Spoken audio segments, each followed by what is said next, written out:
ஜபார் பாய் ஸ்டைலில் chicken fried rice பண்ண போகிறோங்க. தண்ணி ஊற்றிக்கோங்க, உப்பு போட்டுக்கோங்க. நம்ம அலசி வச்சுருக்க அரிசியை தண்ணியில் போட்டுருங்க, எண்ணெய் ஊற்றிக்கோங்க. இது ஆஃப் இதுக்கு நம்ம வேக வச்சு எடுத்துக்கணும்.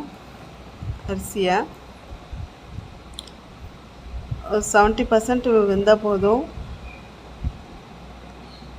இப்போ வாங்க எப்படி செய்யலான்னு பார்க்கலாம். எண்ணெய் ஊற்றிக்கோங்க, 2 முட்டை போட்டுக்கோங்க,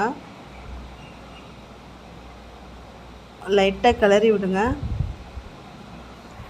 நம்ம கட் பண்ணி வச்சுருக்க வெங்காயத்தையும் முட்டையோடு போட்டு நல்லா ஃப்ரை பண்ணிக்கலாம். ஒரு பச்சை மிளகாய் கட் பண்ணி வச்சுருக்கேன், பீன்ஸு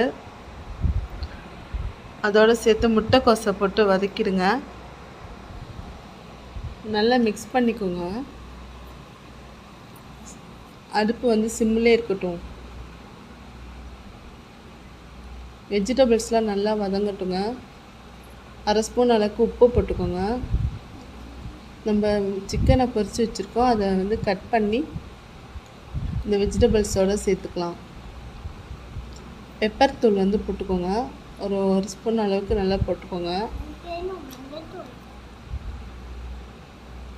நல்லா மிக்ஸ் பண்ணிக்கோங்க. மிளகாய்த்தூள் 1/2 ஸ்பூன் போட்டுக்கோங்க.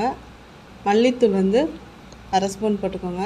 கரம் மசாலா 1/2 ஸ்பூன் போட்டுக்கோங்க. சிக்கன் மசாலாவும் 1/2 ஸ்பூன் போட்டுக்கோங்க. நல்லா மிக்ஸ் பண்ணிக்கோங்க. நம்ம வீட்டில் செய்கிற மாதிரி தாங்க செய்கிறோம். இப்போ பாருங்கள், சாப்பாடை நல்லா வேக வச்சுட்டேன். ஆஃப் இதுக்கு நல்லா வெந்துடுச்சு. இந்த அளவுக்கு தான் இருக்கணும். இப்போ எடுத்து வச்சுருக்க சாப்பாடை அதில் மிக்ஸ் பண்ணிக்கலாம். அதோடு சேர்த்து மிளகுத்தூள் கொஞ்சம் ஆட் பண்ணிக்கோங்க. உப்பு பார்த்து உப்பு போட்டுக்கோங்க. இதில் நான் சோயா சாஸ்லாம் எதுவும் சேர்க்கலைங்க, உங்களுக்கு வேணால் அந்த மாதிரி சேர்த்துக்கோங்க.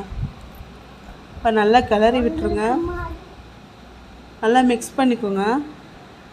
அவ்வளோதாங்க, டேஸ்ட்டான சிக்கன் ஃப்ரைட் ரைஸ் ரெடிங்க. வீட்டிலே நம்ம செய்கிறோங்க. இது மாதிரி செஞ்சு குழந்தைங்க பெரியவங்க எல்லாத்துக்குமே கொடுங்க, நல்லா விரும்பி